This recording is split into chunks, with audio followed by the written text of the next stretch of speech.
Assalamualaikum warahmatullahi wabarakatuh. Shalom, Om Swastiastu, Namo Buddhaya, dan salam kebajikan untuk kita. Perkenalkan, kami dari kelompok 10 Hukum Perusahaan kelas O akan mempresentasikan tugas pengabdi UAS kami yang berjudul Penyelesaian Sengketa Perusahaan.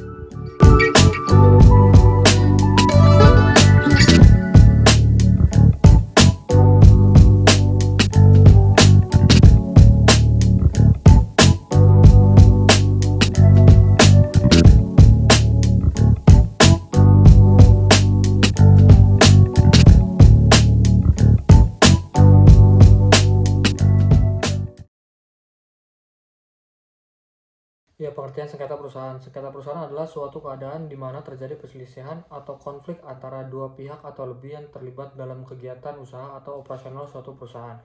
Perselisihan ini biasanya berkaitan dengan hak, kewajiban, atau kepentingan hukum yang timbul dari hubungan antara pihak-pihak tersebut dalam konteks dunia usaha. Dalam sengketa perusahaan mencakup situasi di mana yang pertama, salah satu pihak merasa dirugikan oleh tindakan atau keputusan pihak lain. Yang kedua, terjadi pelanggaran terhadap perjanjian bisnis, anggaran dasar perusahaan, atau peraturan hukum yang berlaku. Yang ketiga, ada konflik kepentingan antara pihak-pihak yang memiliki keterlibatan dalam operasional atau pengelolaan perusahaan. Pengertian penyelesaian sengketa jalur litigasi. Litigasi adalah mekanisme penyelesaian perkara melalui pengadilan, di mana proses ini ditangani oleh hakim yang independen dan berwenang dengan tujuan untuk memperoleh putusan yang mengikat secara hukum. Ciri-ciri utama litigasi. Yang pertama itu bersifat formal dan publik, artinya terbuka untuk umum, kecuali dalam berperkara tertentu seperti perkara anak atau kekerasan seksual.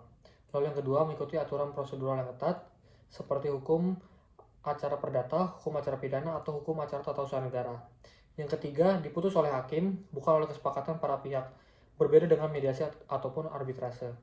Yang keempat, dapat diikuti oleh upaya hukum lanjutan seperti verzet, banding, kasasi, dan peninjauan kembali. Dalam syaratnya itu, yang pertama itu adalah legal standing, yaitu kedudukan hakim yang sah.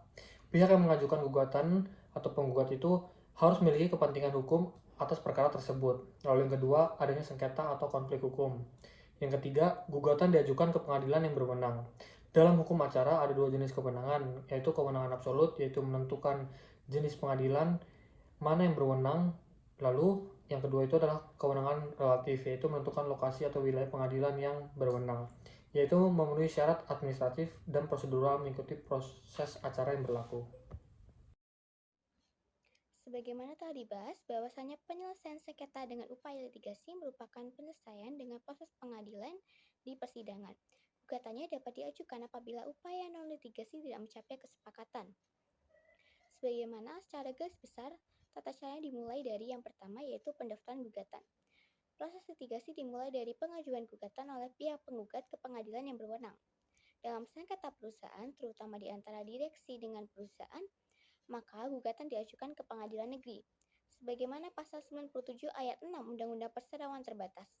Gugatan ini mencakup atas perincian mengenai sengketa dan permintaan penggugat kepada pengadilan untuk memberikan putusan hukum atas sengketa tersebut. Yang kedua yaitu pemanggilan pihak tergugat. Setelah gugatan diajukan, pengadilan akan memanggil pihak tergugat untuk hadir dalam persidangan. Pihak tergugat akan diberi kesempatan untuk merespon. Jawaban tergugat mencakup pengakuan atau penolakan terhadap klaim yang diajukan serta penjelasan hukum terkait posisi mereka. Kemudian yang ketiga yaitu pengumpulan bukti. Pengumpulan bukti ini merupakan langkah krusial dalam proses litigasi. Kedua belah pihak akan mengumpulkan dan menyajikan bukti yang relevan untuk mendukung klaim mereka. Bukti dapat berupa dokumen, berupa surat, keterangan saksi, persangkaan, pengakuan, sumpah, dan keterangan ahli, atau barang bukti lainnya yang memperkuat argumen di pengadilan. Kemudian yang keempat yaitu sidang dan pembuktian. Kedua belah pihak baik penggugat dan tergugat akan memaparkan argumen, bukti, dan saksi mereka di hadapan hakim. Pada pembuktian, hal-hal yang perlu dibuktikan adalah peristiwa atau kejadian yang dianggap penting dan menentukan dalam suatu perselisihan, termasuk dalil atau alasan yang tidak diakui atau dibantah oleh pihak lawan. Sedangkan apabila suatu hal tidak dibantah atau sudah diakui, maka tidak perlu dibuktikan. Sidang ini menjadi forum bagi pengadilan untuk mengevaluasi fakta-fakta yang relevan. Kemudian yang kelima yaitu putusan pengadilan.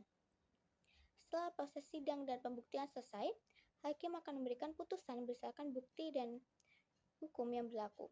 Putusan yang dimaksud bukan saja yang diucapkan, melainkan juga pernyataan yang dituangkan dalam bentuk tertulis dan kemudian diucapkan oleh hakim di persidangan.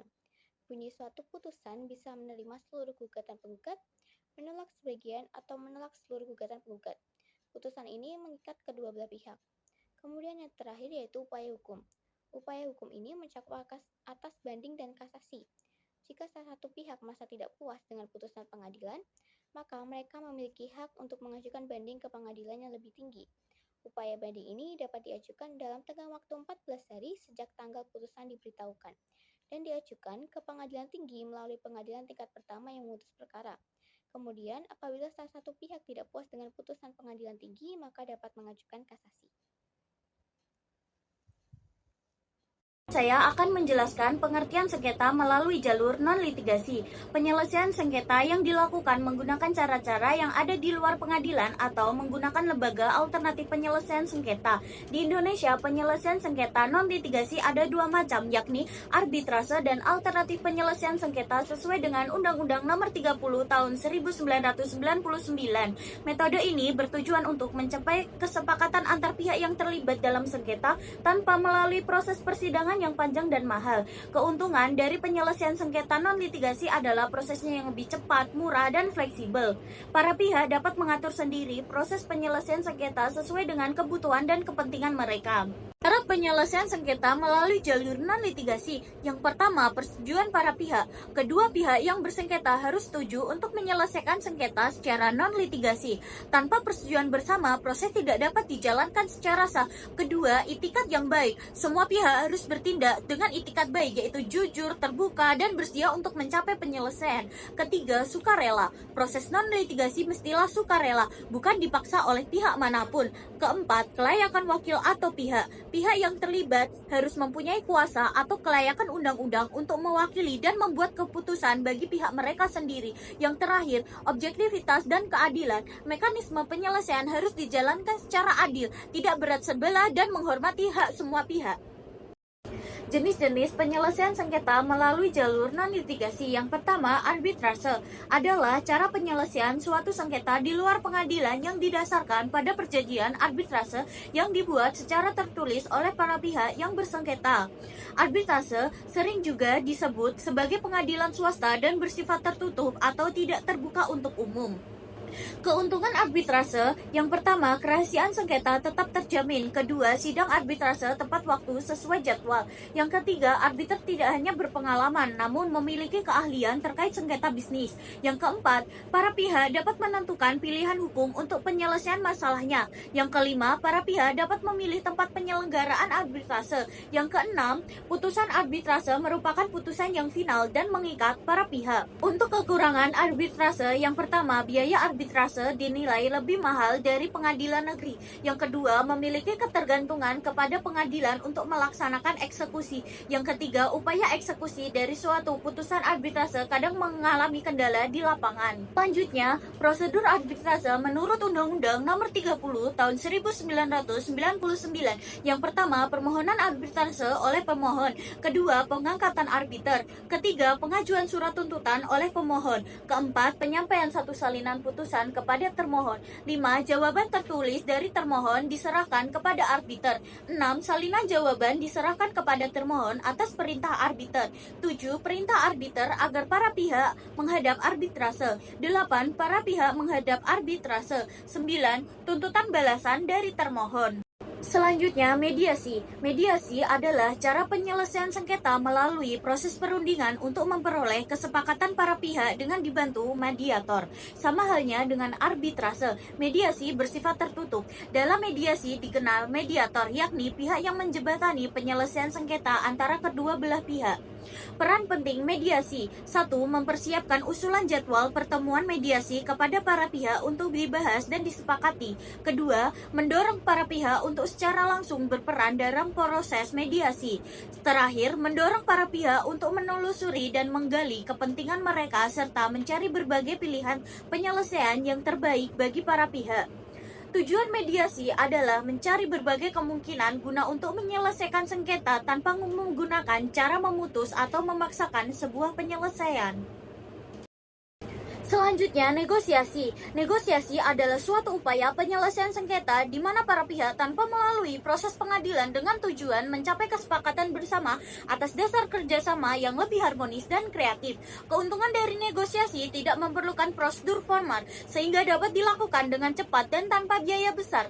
Tujuan negosiasi tersebut dalam berbagai kegiatan komunikasi, terutama tujuan bisnis. Kontrol penuh. Pihak yang terlibat dapat menentukan sendiri kesepakatan tanpa campur tangan pihak ketiga. Dalam hubungan bisnis, negosiasi sukses dapat memperkuat hubungan bisnis jangka panjang. Konsiliasi. Konsiliasi yaitu penengah yang akan bertindak menjadi konsiliator dengan kesepakatan para pihak, dengan mengusahakan solusi yang dapat diterima. Kemudian, tata cara mirip mediasi, tetapi konsiliator lebih aktif mengajukan usulan penyelesaian, bukan hanya memfasilitasi. Dan juga peran konsiliator adalah menganalisis sengketa dan memberikan rekomendasi solusi, dalam kurung tidak mengikat. Contohnya adalah sengketa proyek konstruksi antara kontraktor dan owner. Konsultasi merupakan suatu tindak yang bersifat personal antara pihak tertentu dengan pihak lain yang merupakan pihak konsultan, di mana pihak konsultan memberikan pendapatnya kepada klien sesuai dengan keperluan dan kebutuhan kliennya. Peran dari konsultan dalam penyelesaian sengketa tidaklah dominan.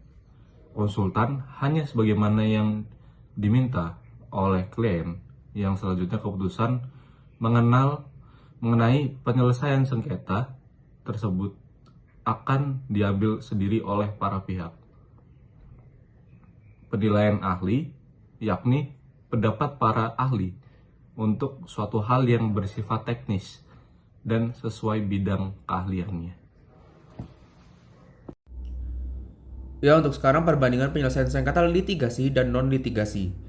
Litigasi yang pertama yaitu jangka waktu yang panjang, yang kedua biaya yang relatif mahal, tiga dapat diterapkan dalam berbagai jenis kasus, yang keempat sifatnya memaksa salah satu pihak, ada penggugat dan tergugat, dan yang kelima pelaksanaan putusan bersifat eksekutorial.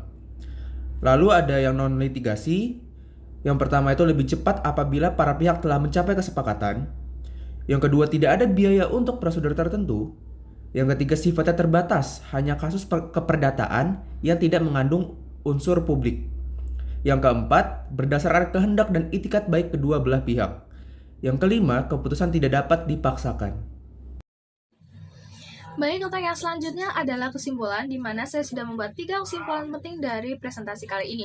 Yaitu yang pertama adalah sengketa perusahaan itu memerlukan penanganan yang strategis, di mana sengketa perusahaan itu tidak dapat dihindari dalam dunia bisnis dan memerlukan penanganan yang tepat untuk menjaga stabilitas operasional perusahaan. Setiap perusahaan itu harus mempersiapkan strategi penyelesaiannya efektif untuk mengantisipasi dampak negatif ke depannya. Dalam praktiknya, manajemen perlu membangun sistem deteksi dini atau early warning untuk mengidentifikasi potensi konflik sebelum berkembang menjadi sengketa yang lebih besar. Penanganan strategi ini tidak hanya fokus pada penyelesaian masalah, tetapi juga pada pencegahan eskalasi yang dapat merugikan operasional dan reputasi perusahaan. Yang kedua adalah pemilihan metode untuk menentukan efektivitas penyelesaian, di mana terbagi atas jalur utama yaitu litigasi dan non-litigasi. Kalau non-litigasi itu terdiri dari arbitrase, mediasi, dan negosiasi, ia dikenal lebih cepat dan hemat biaya serta menjaga hubungan bisnis. Kalau misalnya litigasi itu dia memberikan kepastian hukum dengan putusan yang mengikat namun memerlukan waktu dan biaya yang lebih besar. Setiap metode itu memiliki kelebihan tersendiri yang harus disesuaikan dengan jenis sengketa dan tujuan perusahaan. Misalnya arbitrase itu cocok untuk sengketa komersial yang kompleks, kalau misalnya mediasi itu dia efektif untuk konflik hubungan jangka panjang. Sedangkan litigasi sendiri diperlukan ketika membutuhkan kepastian hukum yang mutlak. Yang ketiga, yang terakhir itu adalah pendekatan bertahap untuk memberikan solusi yang optimal, di mana strategi terbaik adalah menggunakan pendekatan bertahap dimulai dengan non-litigasi untuk mencapai win-win solution, kemudian litigasi sebagai langkah terakhir jika diperlukan. Pendekatan ini mengoptimalkan efisiensi sambil melindungi kepentingan perusahaan. Strategi bertahap itu memungkinkan eksplorasi berbagai alternatif dengan biaya minimal dan memberikan kesempatan untuk memahami perspektif semua pihak dan mencari solusi yang menguntungkan bersama sebelum menggunakan jalur hukum formal.